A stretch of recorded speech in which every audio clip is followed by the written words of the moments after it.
하나님께서 주신 담대한 믿음의 확신으로 생명의 복음을 열심히 전하는 우리 하영교회 성도 여러분이 되시기를 주님의 이름으로 축복합니다. 만남의 축복은 어떤 것이 있을까를 생각해 보니까 우리 주위에서 성공한 사람들을 보면 보통 하찮다고 생각할 만한 작은 일에도 소홀하지 않았고 잘 챙겨서 여러 사람들과 좋은 관계를 맺어왔다는 것을 알게 됩니다. 그래서 성공한 사람들은 관계가 참 좋은 사람들이더라라는 것이. 그래서 특히 세 가지 방문을 잘했다고 하는데 세 가지 방문이 무엇일까? 첫째는 입의 방문이다. 둘째는 손의 방문이다. 세 번째는 발의 방문이다라고 어떤 분이 썼더라고요. 입의 방문은 전화나 말로 사람의 마음을 부드럽게 하고 칭찬하여 용기를 주는 방문을 잘했다. 그러니까 우리가 참 쓰기 좋은 거 있잖아요. 우리 입을 하나님이 주셨는데 다른 사람을 격려하고 축복해서 잘 세울 때 좋은 관계가 맺어진다. 두 번째, 손의 방문은 편지를 쓴다든지 또 사랑의 그 진솔한 마음을 다른 사람에게 전달하고 섬김을 통해서 이 방문을 잘하는 사람이 사람들로부터 좋은 관계를 맺더라. 세 번째는 발의 방문은 상대가 병들었거나 어려운 일이 있을 때 이런 사실을 발견하면 잘 찾아간다는 말이거든요. 잘 찾아가는 사람, 그런 사람이 성공할 수 있고 큰 일도 할 수 있다. 그래서 우리 주위에 어려운 사람들이 있을 때 부지런히 찾아다니는 것이 성공의 비결이다. 특히 사업하는 분들이 이걸 더 잘하면 정말 사업도 잘 할 것 같습니다. 그래서 칭찬은 할수록 늘고 편지는 쓸수록 다른 사람에게 감동을 주고 뿐만 아니라 어려운 일은 찾아갈수록 더 친근해진다라고 말하고 있더라고요. 인간관계에서 감동을 주는 사람은 오랫동안 우리의 마음에 오래 기억되기도 합니다.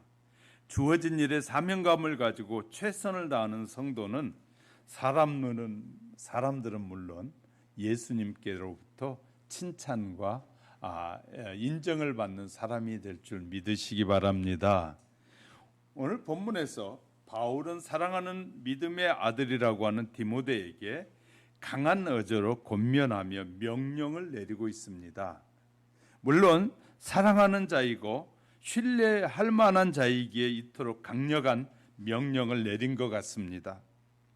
여기서 더 중요한 이유는 디모데가 복음을 전하는 자였기 때문이고 존귀한 하나님의 사명을 받은 사람이라는 의미가 포함되어 있는 것입니다.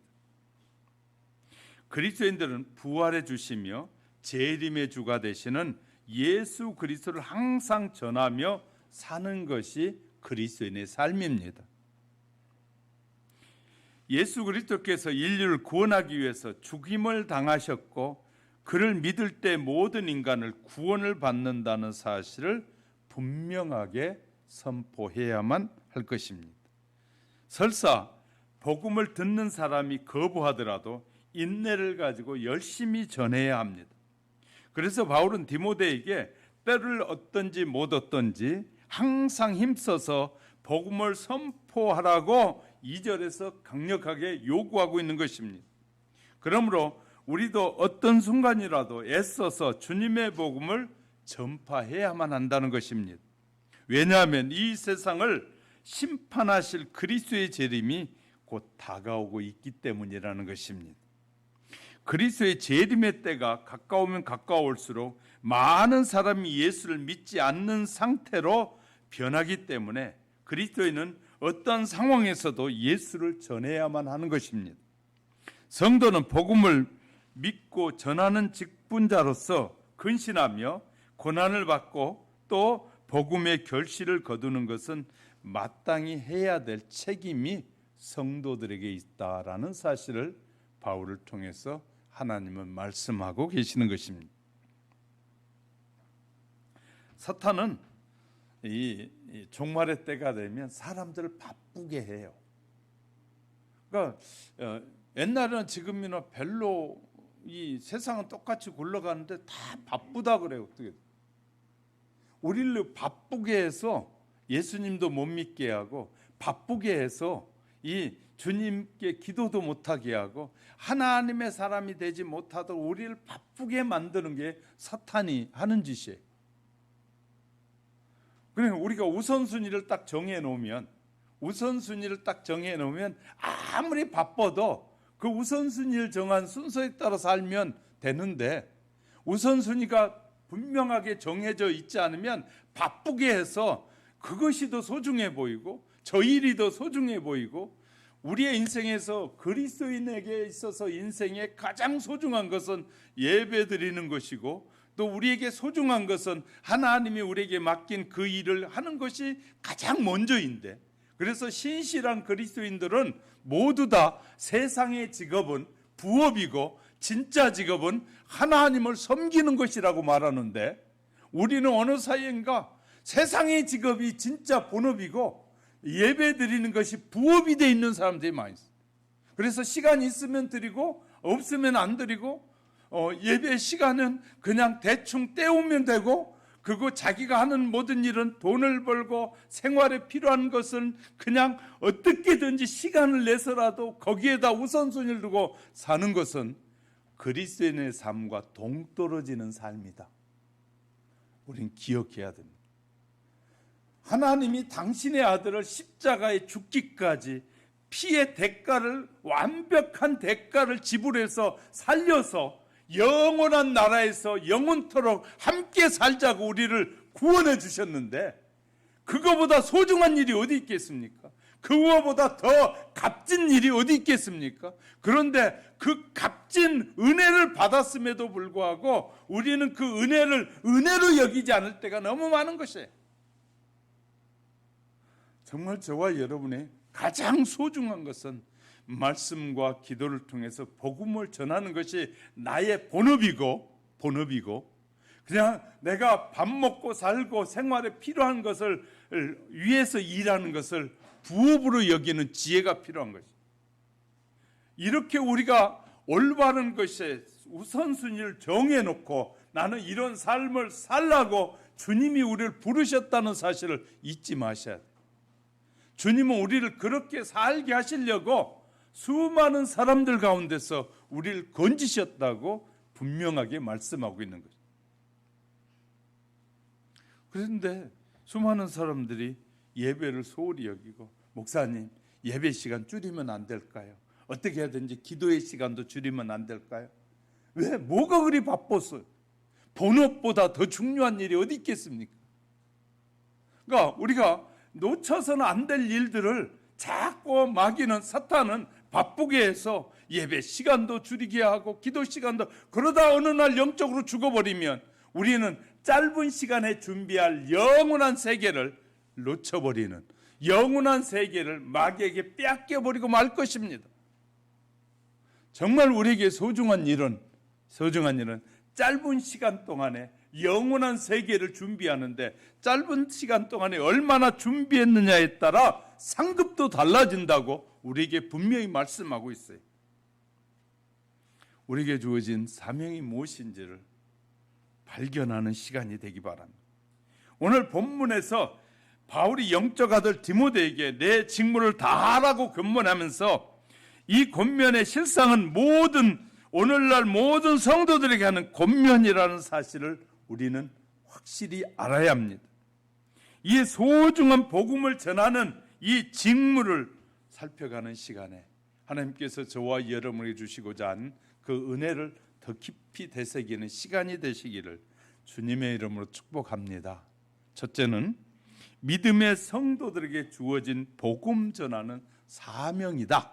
1절 2절에서 1절에 보면 숭고한 사명이다. 그냥 사명이 아니라 우리에게 주어진 숭고한 사명이다. 하나님 앞과 살아있는 자와 죽은 자를 심판하실 그리스도 예수 앞에서 그의 나타나실 것과 그의 나라를 두고 엄히 명하노니, 그냥 명하는 것이 아니라 엄히 명하노니. 바울은 제자 디모데에게 복음 증거의 사명의 최선을 다하라고 말하기에 앞서서 그 최선을 다할 수밖에 없다는 사실을 인식해야 된다라고 엄숙하게 서론에서 말하고 있는 것이죠. 그런데 그 엄숙함이 뭐냐면 하나님과 그리스도 예수 앞에 받은 사명이다. 너무 중요한데 저와 여러분은 하나님과 예수 앞에서 부름을 받은 자들이, 저와 여러분은 꼭 이렇게 설교하면 목사님만 불렀지 뭐 우리는 그냥 안 불렀지, 늘 그런 생각을 하실 때 정말 가슴 아파요. 저도 부름을 받았고 여러분도 다 부름을 받은 사람, 하나님 앞에 부름을 받은 사람. 그래서 바울은 디모데에게 말해, 그냥 아니라 대통령 앞에서도 부름을 받은 사람은 상의 그 직분을 받기 위해서 예의를 갖추는 것처럼 얼마나 예의를 갖추고 대통령이 드는 몇 년짜리 직분 받으려고 그냥 그 앞에 가서 얼마나 아양을 떱니까? 우리나라 이 장관이 되고 이 국무총리가 되려면 신상털이를 한다고 그러잖아요. 자기의 가정사, 자식에게까지 다 탈탈탈 털어가지고 이번에는 50년 전에 봉투 받은 것까지 내놓으라고 난리쳤다고 그러잖아요. 50년 전에 받은 봉급이 얼마 받았는지 그걸 내놓으라고. 참 웃기는 인간들인 것 같아. 인간들. 우리는 작년 1월 달에 받은 봉급이 얼마인지 잊어버린 사람도 많은데, 세상에 흠을 잡을 게 없으니까 별걸 다 잡으려고 해. 그런 모습을 보면서 여러분 뭘 보십니까?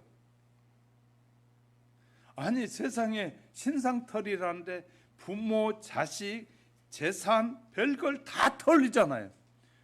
중요한 것은 그가 앞으로 백성을 위해서 어떻게 일할 것인가가 중요한데, 앞으로 어떻게 일할 것인가를 비전을 물어야 되는데 비전은 묻도 안 해. 과거에 뭐 했느냐가 중요한 거예요. 이런 웃지 못해. 과거 뒤집어 가지고 제대로 산 사람 있으면 하나도 있는지 보라 말이에요. 하나도 없어요. 과거에.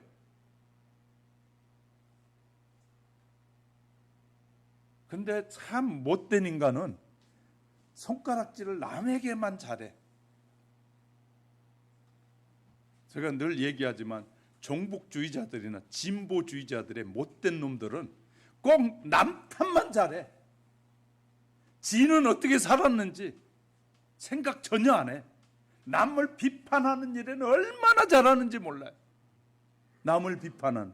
자기는 거짓말 해가지고, 그렇게 유명한 사람들이 거짓말 해가지고 나중에 듣통이 나가지고 법원에 가서 판결을 받고 거짓말이라고 나중에 하고, 하여튼 자기가 한 거짓말은 전부 이유를 들어가지고 빠져나가려고 수단과 방법을 가리지 않고 말하고, 다른 사람이 조금만 잘못한 것을 부풀려가지고 막 한 자루씩 만들어내고, 자기가 잘못한 것은 한 자루를 그냥 한마디로 끝내려고 하는 그런 못된 사람들이 얼마나 많이 있는지 몰라요. 참 한심한 사람들을 텔레비에서 볼 때마다, 그래서 어떤 사람 텔레비를 그거 나올 때마다 꺼버리는 사람들이 있어요. 저 사람의 과거를 아는데, 내가 그 사람 아는데 텔레비 나와서는 과장을 해가지고 자기는 잘했다고 이렇게 과장할 때 저 인간이 인간도 아닌 것이죠. 과거 털어가지고요 제대로 산 사람이 없어요. 근데 우리는 그런 짓을 하면서 텔레비를 보고 있으면서 우리도 판단하잖아요. 그러면서 얼마나 그렇게 사는지 몰라요. 참 우리가 이 악한 영에 사로잡히게 되면 성경이 이렇게 말해요. 너는 남에게 말하지 말고 너 자신을 보라는. 성경은 너가 어떻게 살았는지를 보라고 말하지, 남을 타다가 가르치지 않아요.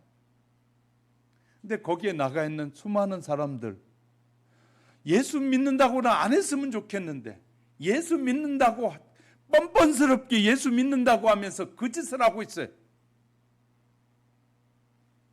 이중 가면을 쓴 사람들이 얼마나 많이 있는지 몰라요.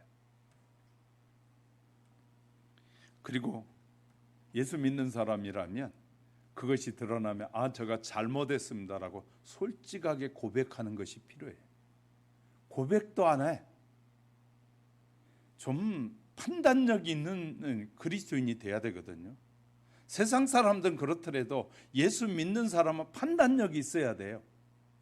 예수 믿는 사람들도 판단이 흐트러지면 안 된단 말이에요. 우리는 우리 자신을 늘 돌아보는 것이 필요함을 기억하시기 바랍니다. 자, 하나님 앞에서 우리는 하나님 앞에 부름을 받은 자, 하나님과 예수 그리스도 앞에 부름을 받은 자, 저만 아니라 우리 모두 예수 그리스도를 믿는 모든 자는 하나님과 예수 그리스도 앞에서 부름을 받은 자다라는 사실에 대해서 엄중하게 명하고 있어요. 하나님과 예수 그리스도의 복음 전하는 자들에 대한 수고의 증인이 되실 분이 바로 하나님과 예수님이라. 그래서 우리가 마지막 하나님 앞에 섰을 때 사람들은 몰라줘도 하나님이 기록한 데이터를 다 끄집어내 가지고 다 네가 수고했구나, 나를 위해서 이렇게 일했구나, 너는 사람들 보지 않고 나를 보고 일했구나라고 말씀하신다고요. 그는 복음을 전하는 일에 충성을 다해야 한다는 거예요. 또 거룩하신 심판자 앞에 서게 된다고 말하는 산자와 죽은 자를 심판하실 그리스도 예수, 이 말은요 심판자 앞에 어느 날 서게 된다는 거예요. 우리 모두가 이 말씀을 통해 복음을 전하는 자의 사명이 중대하다는 사실을 시사하고 있어요. 성도들이 행하는 일은 결코 사람에게 보이기 위함이 아니라 끝날의 심판자이신 그리스도 앞에 서기 위함이다. 그러면 우리는 모두 주님께서 잘했다고 칭찬받는 복음의 일꾼이 되어야 한다고 마태복음 25장 23절은 말해주고 있어요. 우리 최선을 다하지 않을 때 예수님께서 우리를 심판할 수 있다 그 말이에요. 그의 심판은 곧 나타나심을 의미하는데 재림하시는 날, 그 나라의 영광과 관련하여 충성된 종들에게 상급과 칭찬이 주어진다는 것이거든요. 그러나 불성실한 종들에게는 책망이 있었잖아요. 달란트 비유를 통해서 불성실한 종에게는 내가 너를 도무지 알지 못한다, 어둠에 나가라, 내어 치시는 거예요. 우리가 최선을 다했느냐 다했지 않았느냐, 저와 여러분 각자에게 사명을 주셨고 그 사명에 맞는 직무에 충실했느냐를 판단하실 이가 계신다 그 말이에요. 세 번째는 분명히 명하신 사명이라는 거예요. 그래서요 바울은 주님의 재림과 하나님의 나라를 두고 엄히 명한다. 다시 말해 재림하실 분이 계시고 하나님의 나라가 우리 앞에 도래한다는 거예요. 하나님의 나라가 우리 앞에 펼쳐진다는 거예요. 그래서 모세는 하나님의 이 복을 말하면서 신명기 30장 19절에 가보면 내가 오늘 하늘과 땅을 불러 너희에게 증거를 삼노니, 하늘과 땅이 내가 말하는 것을 증거한다 그 말이에요. 증인이다 그 말이에요. 자, 우리는 이제 가끔 산에 가면 500년 된 나무를 보면 세상에 500년 전부터 지금까지 그 나무는 살아서 증거가 되고 있는 거거든요. 살아 있으니까. 그렇듯이 땅은 없어지지 않잖아요. 하늘이 없어지지 않잖아요. 하늘과 땅이 우리가 무엇을 했는지에 대해서 증거할 때가 온다는 거예요. 그 말은 온 우주에 계신 하나님이 이 우리의 모든 것을 뭐 하신다는 거예요? 우리가 예수님을 높이고 하나님을 찬송하고 온전케 했는지에 대한 평가를 하실 날이 있다 그 말이에요. 그래서 하늘과 땅이 우리에게 증거를 삼으니 엄히 이 곤고한 말씀과 같이 심각한 분위기 같아요. 여기서 우리는 복음을 전한 중대성을 깨닫게 돼. 왜 우리가 복음을 전해야 되느냐? 복음에 대한 중대성을 우리는 알아야 돼. 그래서 이 말씀 준비하면서 우리가 다음 주부터는 이제 여러분이 예배 드리고 나서 그냥 가지 마시고 아직은 밥 먹으라고 하지 못하니까 그냥 제가 사드릴 테니까 여러분 1시간이든 2시간이든 일주일 내내 전도하러 못 오잖아요. 그러니까 주일날 오셔서 예배 마치고라도 1시간이든 2시간이든 전도하고 가시면 좋겠어요. 왜냐하면 우리에게 바울을 통해서 엄히 명하노니 반드시 해야 된다는 일이에요. 이 일은 복음을 전하는 일은 수많은 사람들의 예수 그리스도를 믿어야만이 구원이 있다는 사실에 대한 복음 증거는 당연히 해야 되는 엄히 명하는 명령이라는 사실을 잊지 마셔야 됩니다. 우리가 이 일은 하나님의 백성들 우리 모두가 해야 될 일이고 남녀노소가 차별이 없고 먼저 된 자든 나중에 된 자든 구별이 없고 학식에 유무 없이 상관없이 누구든지 이 복음을 전하는 일은 해야 된다는 것이. 그러면서 하나님께서 바울을 통해서 명령하시기를 2절에 너는 말씀을 전파하라. 때를 얻든지 못 얻든지 항상 힘쓰라. 디모데가 전할 말씀은 증거한 말씀은 생명을 구하는 메시지로서 최선을 다해야 한다는 것이에요. 그래서 말씀을 전하는 자나 저도 그래서 이 말씀을 전하기 위해서 최선을 다해서 준비하는 것이에요. 최선을 다해서. 그래서 열심히 전파해라. 삶과 죽음의 문제를 다루는 아주 중대한 일이기에 때를 얻든지 못 얻든지 때가 좋든지 안 좋든지 항상 지속해야 된다. 왜? 이건 생명과 연관되는 일이기 때문에. 다른 돈 버는 일은 천천히 벌어지지만 저 사람이 죽고 사느냐는 이 오늘 내일의 문제이기 때문에.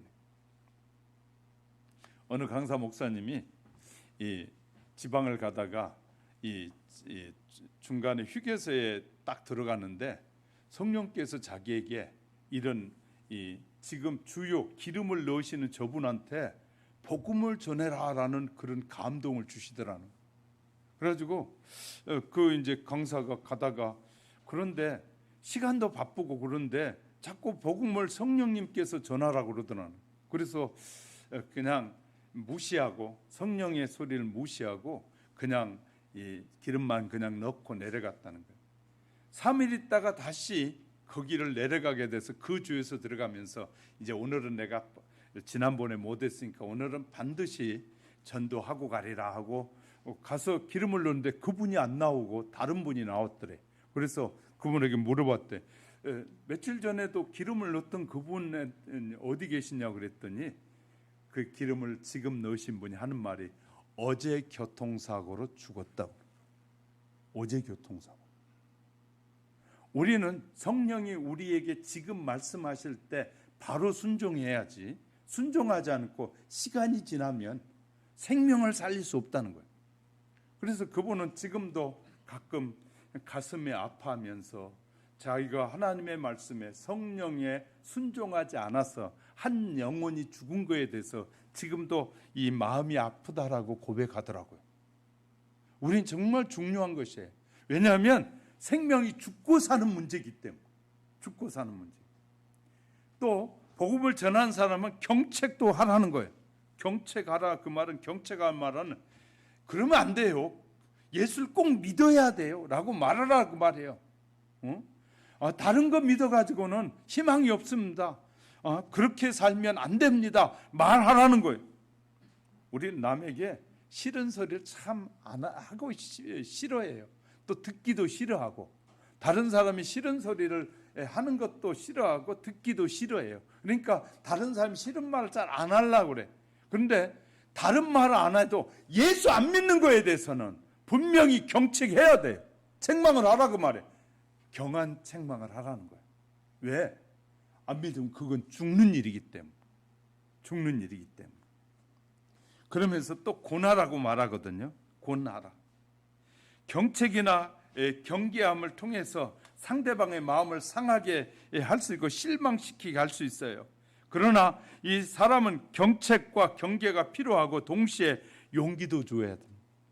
뭐라고 말했으면 그 다음엔 또 다른 부분은 잘한 부분은 칭찬도 해줘서 관계를 나쁘게 만들지 말라는. 예수 믿으세요 하겠더니 막 그 사람이 차갑게 됐다가 저 인간은 이 지옥에 나가라 막 그렇게 말한다든지, 예를 들어 내가 다시는 오나 봐라 그런 말하면 안 돼요. 근데 그 무슨 소리 하다가 그러셨군요. 지금은 바쁘시군요. 그러나 예수는 꼭 믿으셔야 돼요. 다음에 또 올게요 그래야 되는데, 그래! 하고 전도하러 가서 싸우고 온다면 그 사람은 다시는 예수 안 믿게 되는 거거든요. 그러니까 우리가 중요한 것은 예수님을 전하러 간 사람이 자기 성질 다 내고 인내도 못하고 참지도 못하고 그래가지고는 다른 영혼을 살릴 수가 없어요. 아이들을 기르는 데 있어서요, 아이들이 성질 낼 때마다 두들겨 패면 5살도 되기 전에 다 죽을 거예요. 고집 부리고 뭐 그런 거. 그러니까 우리는 한 영혼이 제대로 성장하기 위해서는 오래 참고 인내하고 견디고 그냥 또 감싸주고 그런 삶이 필요한 것이에요. 우리는 전도를 통해서 이런 삶이 필요해요. 복음을 전하는 성도들은 말씀과 기도를 통해서 늘 지혜가 충만한 삶. 그러니까 그냥 전도하러 가는 게 아니에요. 전도하러 가기 전에 하나님 지혜를 주셔서 그가 무슨 말을 하든지 내가 잘 수용하고 또 그에게 설득할 수 있는 은혜를 베풀어 주세요. 그래야 되는데 그냥 가니까 그냥 깨지고 오고 터지고 오고 그러는 거예요. 근데 성령님께 이렇게 의지하고 기도하고 가면 저 사람이 말을 탁 했는데 성령께서 말씀이 탁 생각나게 하는 거예요. 그래가지고 그 순간에 그 말씀을 딱 하는 순간에 그 사람의 심령 속에 뭐가 확 들어가게 되는 거예요. 그래서 그 영혼이 갑자기 강팍한 사람이 겸손한 사람이 돼가지고 소리를 듣기도 하고 그렇게 되는 것이거든요. 그러니까 우리는 어떤 상황을 만나더라도 당황해하거나 우리가 막 함께 화를 내거나 이런 일이 있어서는 안 되는 거예요. 그러니까 우리는 하나님 앞에 지혜를 구하고 능력을 구해서 잘 참는 능력도 주시고 잘 견디는 능력도 주고 인내하고 또 잘 듣는 은혜를 베풀어. 또 다른 사람이 좀 얘기했다고 한참 듣다가 더 이상 못 듣겠다고 그냥 버떡 일어서고 그러면 안 돼. 1시간 듣고 1시간 들어줬으니까 10분 그러면 내 얘기도 들어주셔야 돼 하는 여유가 있어야 돼. 1시간 얘기했다고 1시간 말하려고 하면 그 사람이 싫어할 수 있으니까 당신은 1시간 나에게 말했으니까 내가 말한 10분은 들어주셔야 돼요 하면 상대방이 그렇게 거절 안 할. 나는 10분 안에 그 복음을, 핵심적인 복음을 말하고 올 수 있어야 되는, 이런 지혜가 필요하다는 사실을 믿으시고, 사랑하는 우리 하영교회 성도 여러분, 주님을 드러내고 주님을 통해서 구원이 온 세상에 선포되고 있다는 사실을 힘차게 증언하시는 그 말씀에 순종하는 일꾼들이 되시기를 주님의 이름으로 축복합니다. 두 번째는 마지막 때가 왔음을 모르고 사는 사람들. 세상의 모든 사람 마지막 때가 지금 임박했는데 모르고 살아요. 모르고 살아요. 3절에 볼까요? 때가 이르르니 사람이 바른 교훈을 받지 아니하며, 여기에서 바른 교훈은 그리스도를 통해서 얻어지는 구원의 기쁜 소식을 의미해요. 이 바른 소식이라는 것은, 이 바른 교훈은 바로 예수 그리스도만을 통해서 구원이 이루어진다는 사실, 이것이 바른 교훈이에요. 이 세상은 마지막 때가 되면 사람들의 마음이 완악해져요. 그래서 그리스도를 영접하지 않게 되고요.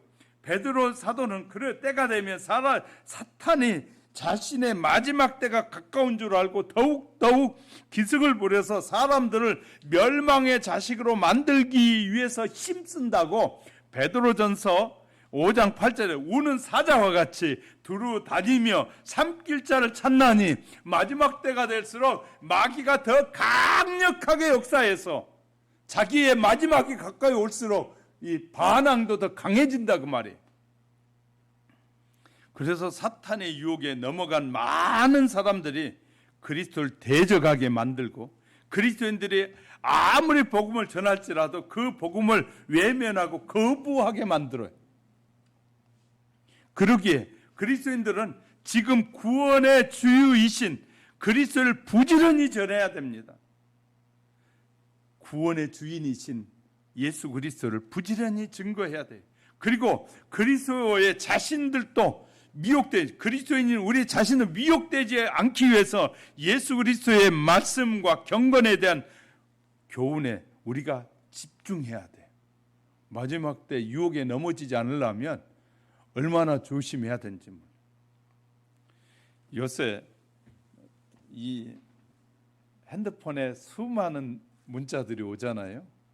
문자들이 저에게도 와요. 해외에서 80만 원을 결제했는데 해외 결제를 했다고 하면서 빨리 연락하라고 별 전화가 다 와요. 별 유혹의 소리가 다 와요. 그런데 많은 사람들이 준비되어 있지 않으면 지금 자식이 뭐 한다고? 지금 어디에 핸드폰이 고장 났다고 빨리 엄마 이 문자로 빨리 저 돈 보낸 사람들 한둘이 아니에요. 은행에 지금 저기 국세청에서 전화가 하고 검찰청에서 전화가 왔다고 돈 찾아서 빨리 가져오라고 했다고 돈 찾으러 다니는 사람이 한두 사람이 아니에요. 그래가지고 1년에 그것이 수십조씩이 막 날아가고 있잖아요. 그러니까 수많은 사람들이 지금도 눈 뜨고 당하고 있는 거예요. 우리도 그 속에 들어가 있을 수 있어요.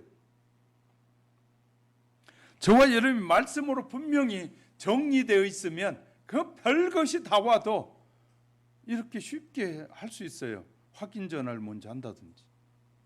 딱 마음이 평정이 딱 되어 있는 사람은 전화가 그런 문자가 오고 전화가 오면 다른 방법 루트를 통해서 확인하면 되거든요. 그런데 그것을 하지 못해가지고 돈을 날리는 사람들이 벌기는 힘들게 벌었는데 이걸 우리에게서 통장에서 우리의 주머니에서 빼가는 것은 순간적으로 빼가 버려요. 다. 그러니까 우리가 준비되어 있지 않으면, 그러니까 하나님의 사람이 영적으로 준비되어 있지 않으면 우리의 믿음을 무너뜨리는 것은 사탄은 순식간에 무너뜨리게 하는 거예요. 자, 우린 기억해야 됩니다. 그래서 사탄의 유혹에 능히 대적하여 승리할 수 있도록 그리스도의 장성한 분량에 이르도록 저와 여러분이 성장해 있지 않으면 우리가 그런 사탄의 유혹에 넘어질 수 있다고 말해요. 또 마지막 때 사람들은 거짓 스승을 좋아한다. 3절에 볼까요? 기가 가려워서 자기의 사욕을 따른 스승을 많이 두고, 사욕을 따르는 스승을 많이 둔다. 여기에서 기가 가려워서 라는 말은 자기가 듣기 좋은 말만 듣고 자신의 본성을 충족시키는 길을 좋아한다 그 말. 절 보세요. 참 많은 사람들은 쇠가 빠지게 돈 벌어가지고 남이 이뻐할 일을 위해서 이 성령을 하고 얼마나 많은 투자를 합니까? 예를 들어 어쩔 수 없이 성령을 해야 된다면 이해가 되는데 그렇지 않고 쇠가 빠지게 돈 벌어가지고 그 조금 예뻐지기 위해서 수백만 원, 수천만 원씩을 갖다 주는 사람이 있어요. 참 바보 같잖아요. 1,000만 원이면 몇 달 봉급 같아요. 그런데 이쁘다는 소리 그 한마디 때문에, 이쁘다는 소리 한마디 때문에 아니 몇 달치 봉급을, 제가 아는 목사님 딸도 내일인가 성령하는데 1,200만 원 들어간. 그러면 이번이 처음이었냐? 지난번에도 했어. 그러니까 하나님 앞에 1,200만 원 드리라고 하면 안 드릴 것 같아. 그런데 성령하는 데는 남이 조금 이쁘다는 그 말 한마디 듣고 싶고 자기 만족을 위해서는 아낌없이 쓰는 거예요. 우리가 어디에다 쓰는 것이 가치 있는지를 우리가 놓치면 안 됩니다. 정말 마지막 때는 사람들이 자기의 죄와 심판에 대해 훈계를 들으려고 하잖아요. 그건 나쁜 것이야. 듣기 싫어해요. 요새 애들 부모 말 듣기 싫어해요. 부모가 자식에게 좋은 말 할까요? 나쁜 말 할까요? 안 좋은 부모도 있어요. 그러나 대부분의 부모는 자식에게 좋은 말해요. 근데 듣기 싫다고 그래. 듣기 싫다고. 그런 거 하잖아요. 왜냐하면 자신에게 즐거운 말을 들으려고 해. 자기에게 좋은 말만. 항상 그리스도의 선포의 핵심은 회개. 성경의 핵심은요, 회개하라는 거예요. 회개하지 않으면 구원함을 얻을 수 없다는 거예요. 너가 진실로 회개하지 않으면, 거듭나지 않으면 영원한 하나님의 나라에 들어갈 수 없다는 거예요. 성경은 우리에게 말해, 회개해라, 돌아서라. 그런데 회개하라는 말 듣기 싫다는 거예요. 그러면서 한 말이, 내가 뭘 죄를 졌냐고, 무슨 죄가 있는데 회개하지 않아요. 뭐 이렇게 덤벼요. 왜? 지가 아는 지식이 최고라는 거예요.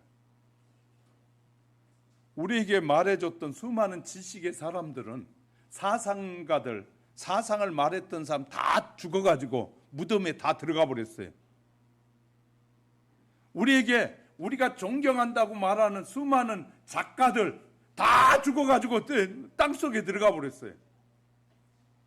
근데 그들의 말이 하나님의 말보다 더 소중히 얘기해요. 하나님이 지금도 살아계시고 영원토록 살아계신 하나님의 말씀보다 그들의 사상이, 그들의 말이 존중이 여겨지는 것이에요. 우리가 분별력이 없으면 그런 말을 해요. 그 어이없는 말을 하는 거예요.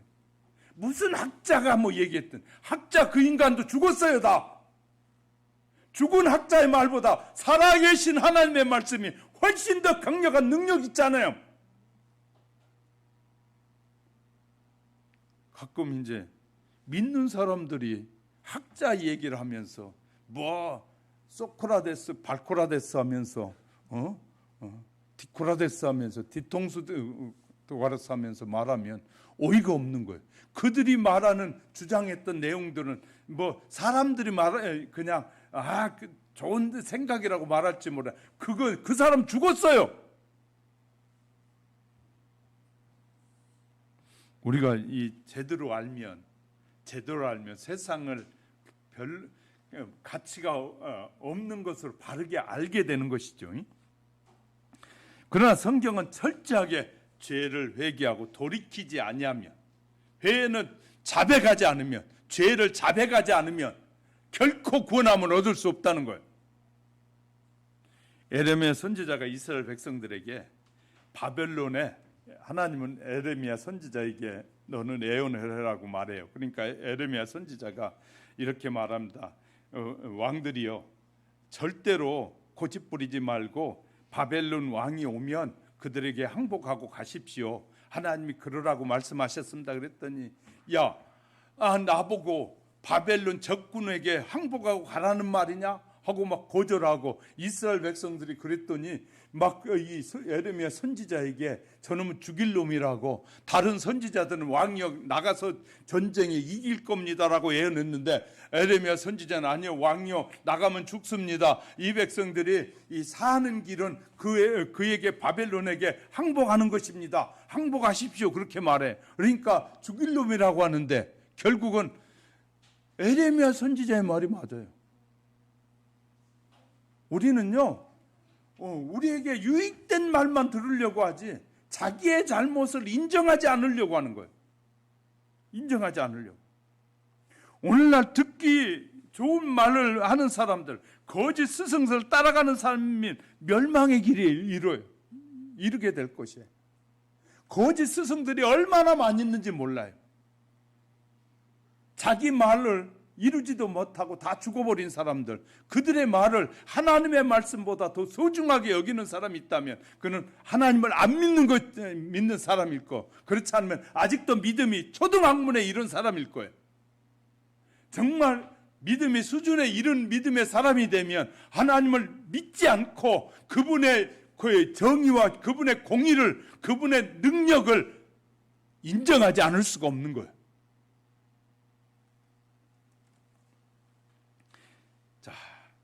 그리스도의 말씀과 경건에 대한 교훈의 일치를 우리가 살펴 알 수 있어요.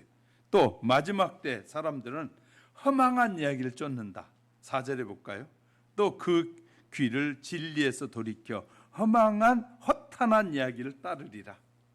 여기서 진리는 바른 교훈과 같은 죄와 형벌에 대한 심각한 문제를 다루고 있기에 귀가 시원하기에 좋아하는 사람은 이 진리를 거부하고 회개하라는 거 싫다고 말해. 그래서 허탄한 얘기는, 허망한 얘기는 들어봐야 그냥 잠깐의 즐거움은 있지만 그 인생은 패망에 이르는 인생이 되는 거예요. 자, 허망한 얘기를 좋아하는데 여기에서 허망한 이야기는 신하와 끝없는 족보에 대한 변론을 말한다고 디모데전서 1장 4장 7절에서 말해요.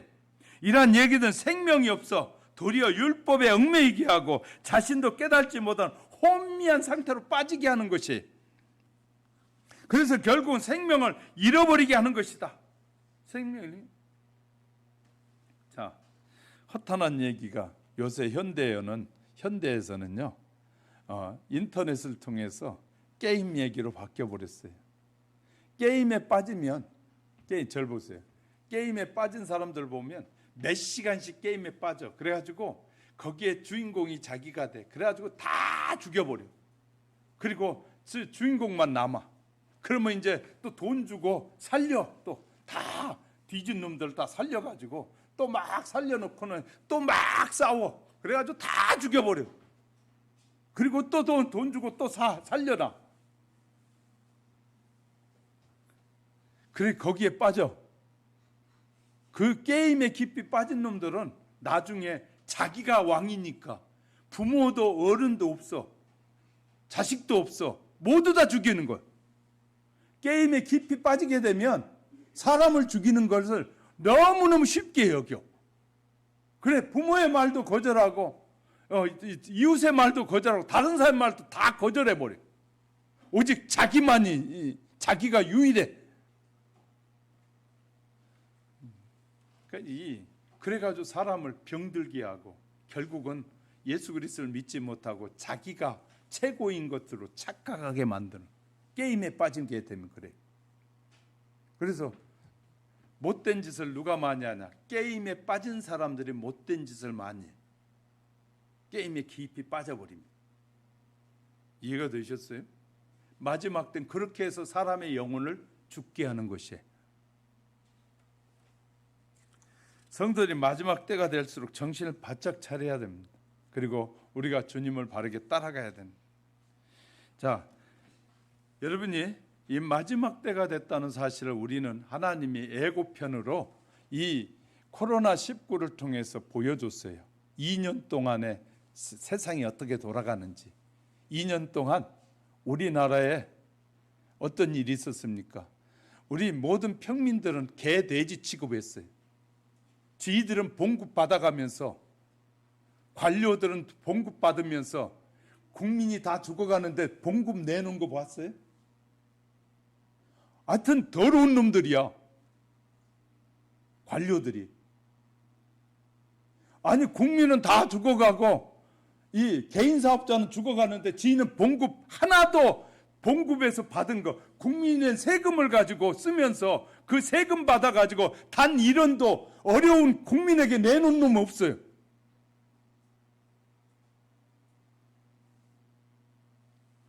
참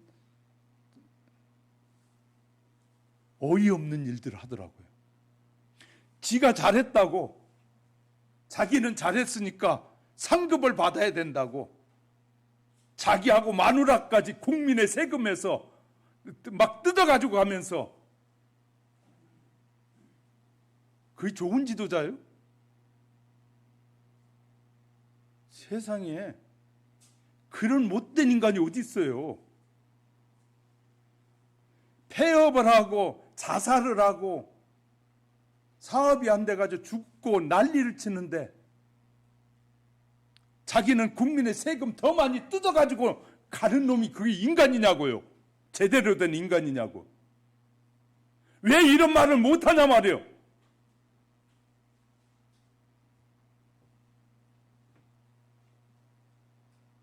그 못된 인간들은 그런 짓을 서스럼 없이 한다니까요.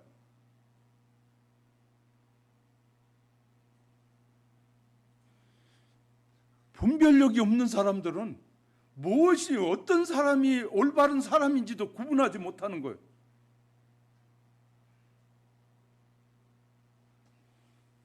참, 그래서 세상이 종말을 향해서 가니까 별 인간들이 다 나타나는구나.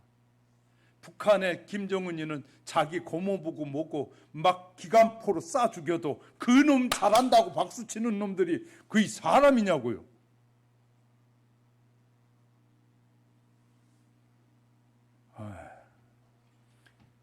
하나님은 인간을 죽이는 것을 가장 싫어하셔요. 하나님은 죽인 인간도 살리시는 하나님이에요. 마귀는 사람을 죽이는 것을 아주 즐겨. 나 같은 이런 목사가 그냥 입이 트였으니까 말이라도 해야지.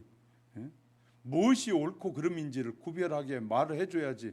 다 입 다물고 나만 살면 잘 살면 된다 하고 가만히 입 다무니까 사회가 엉망이 되고 결국은 더 심각한 세상으로 가고 있는 것이에요. 하나님의 심판을 재촉하는 것이거든요.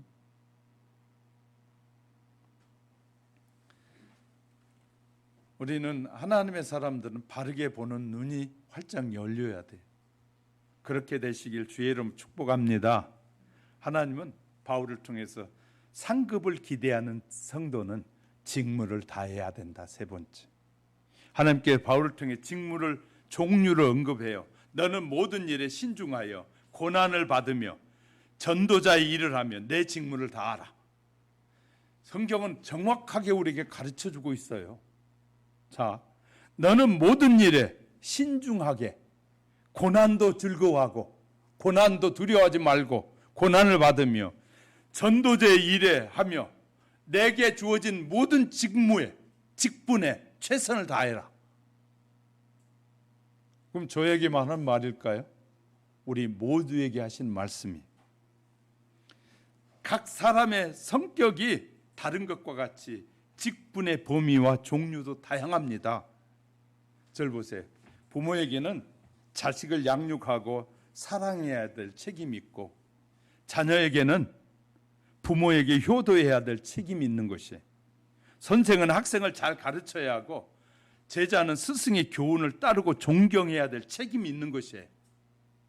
이렇듯 각 직분의 책임이 따르기 마련인데 우리는 성도들에게 성직을 감당하는 직분, 성직은 여러분이 지금 받은 직분이 성직이에요. 목사의 직만 성직이 아니라 성도라고 부름을 받아서는 그 성도도 직분이에요.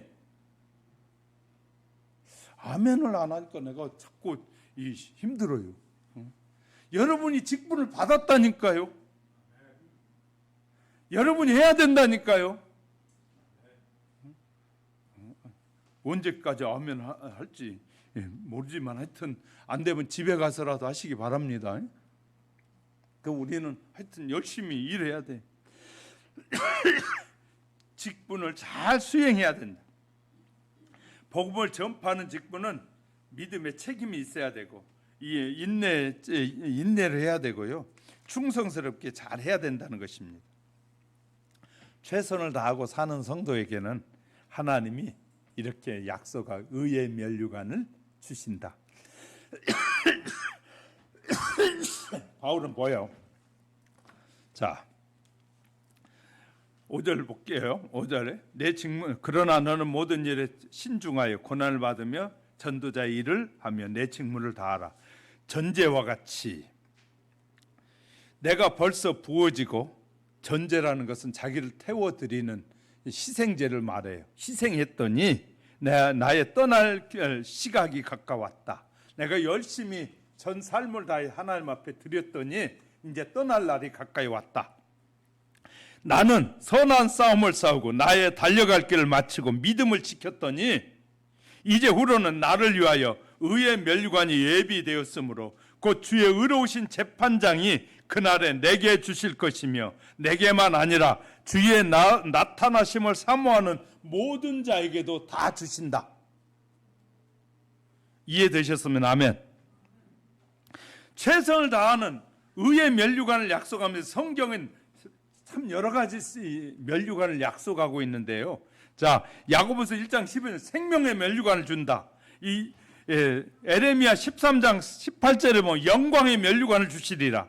또 데살로니가전서 2장 19절에 자랑의 면류관을 주리라. 또 고린도전서 9장 27절에는 썩지 않는 면류관을 주리라. 계시록 12장 1절에는 12별의 면류관을 주리라. 계시록 4장 4절에는 금 면류관을 주리라. 그리고 또요, 에스겔서 16장 12절에는 화려한 면류관을 주리라. 다양한 면류관을 주리라고 의의 면류관 안에 있음을 말하고 있어요. 충성된 자들에게 다 주시겠다고 약속한 면류관들이에요. 그 반대로 마태복음 27장 29절에는 가시 면류관, 또 고린도전서 9장 20일 썩을 면류관, 이사야 28장 1절에 교만한 면류관 등은 하나님께서 충성하지 못한 교만한 자에게 주셔서, 그 불순종한 자에게 주셔서 저주받을 면류관이라. 어떤 면류관은 저주받는 면류관이 상으로 주어지고, 어떤 사람은 영광의 의로운 면류관이 주어진다라고 성경은 우리에게 약속하고 있어요. 그러면 이 면류관은 누구에게 주느냐? 믿음을 경주를 마친 자에게 준다. 7절에서 선한 싸움을 잘 싸고 마쳤더니, 또요, 믿음을 지킨 사람이 의의 면류관을 받고요, 그 다음에 의의 면류관은 주님의 재림을 사모하는 자에게도 준다. 할렐루야. 주님이 오실 것을 사모하고 기다리면서 자기의 직무를 다하는 자에게 이런 면류관이 준비되어 있다라고 약속하고 있습니다. 여러분에게 이런 면류관이, 하나님께서 예비하신 의의 면류관을 받는 하나님의 사람들이 되기 위해서는 공짜가 없다는 거예요. 다시 말해, 직무를 다하라. 나에게 주어진 장로, 목사, 장로, 권사, 집사, 성도라는 그 직무에 충성을 다하고 직무에 최선을 다해서 복음을 전하라는 거예요. 할렐루야. 우리 열심히 복음을 전해서 제가 여러분에게 정확하게 잘 가르쳐 드렸으니까, 여러분은 제가 증거하는 것이 하나님의 약속이라고 믿고 열심히 증거해서 주님 앞에 섰을 때 의로운 면류관을 다 받아서, 목사님을 통해서 하나님의 음성을 듣고 내가 이렇게 순종했더니 이런 면류관을 하나님이 주셨네요 하고 우리 함께 즐거워하는 날을 맞이할 수 있게 되기를 주님의 이름으로 축복합니다. 축복합니다. 기도하십시다.